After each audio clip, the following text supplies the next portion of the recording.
Hi, everybody, and welcome back. This is part 2 of the kind of makeup session for week 2 in English 141. So you just saw a little bit about ethos, pathos, and logos, and then how commercials and ads tend to employ them. We're going to look at a commercial now, and this will kind of test you if you are ready for your hybrid activity this week. This is an iPhone commercial, and I want you to, if you have something to write with, or else just do it in your head, but I want you to try to note if you see how this commercial is using ethos, pathos, logos, one, two, all three of them.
Okay.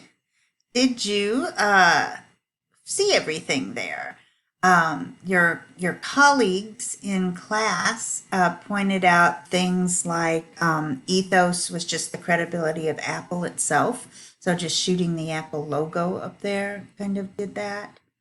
When I asked them about pathos, they said the music, the colors, just the people, everything seemed to associate the phone with excitement and upbeatness and happiness.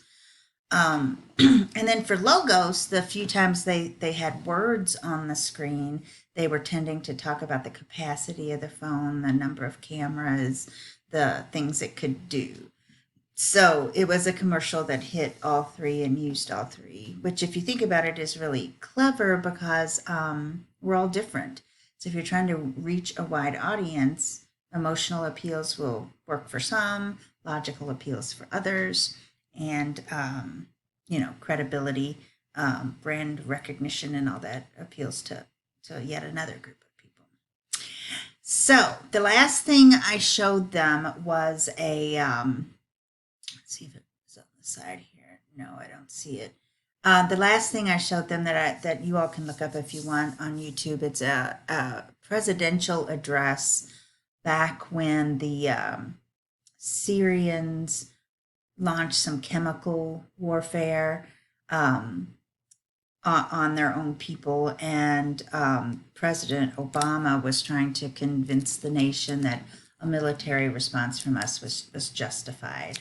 So it's a YouTube clip that kind of just cuts through pieces of his evening address and shows the use of all three. Again, a purposeful, planned thing by the speechwriters and him, whoever was involved in it, to know that different people would respond to different types of argumentation, or as we're calling these, rhetorical appeals. Okay, so with all that information and remembering that chapter 8 in your text goes over that as well, I wanted to come back to our course here and talk about the hybrid activity that is due Sunday night at midnight. Whoops, there it is. It's going to be kind of like what we just did watching the commercial, only it's a longer piece and it's not fiction, it's a nonfiction bit, about a 45-minute video that you'll find on YouTube called The Dark History of Killer Whale Captures. So you're going to watch that and take some notes as you do. Where are you seeing these different appeals? And when you're finished, you're going to write up, this is what you'll turn in, a 2-page essay. That's 2 pages, not counting the cover page, 2 pages of writing that identifies the video and kind of the rhetorical situation, explains what the argument of the film is. What is it trying to convince viewers of? And then little analysis. Where did you see ethos, logos, or pathos coming up in the video? Okay, so trying again for APA format like last week and being as organized and as possible. Run it through Grammarly if you want. You know, it's up to you now to decide if that was useful, and just make sure it's in by Sunday night. Okay, now speaking of these assignments, I want to also make sure you know how to find all your feedback, not just your grade, but all your feedback. So on the course page here, course dashboard, and then there's something called Open Grader. And what Open Grader does is it lists all your assignments in this drop down box right here that'll be graded. Okay, so the whole course. But we've just got the first one graded so far. And what you should be able to see here is your grade, and then view grading marking guide. This is where I will put the specific notes on each of these categories about why you got however many points you did out of the possible there. So it's important to see and get that feedback before you do this Sunday's work, because if you made APA mistakes, for instance, I'll be writing about it here.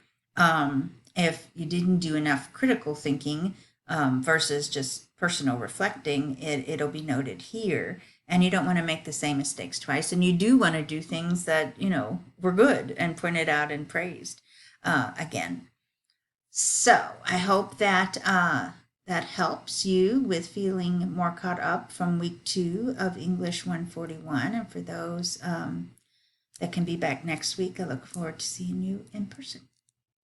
Thanks.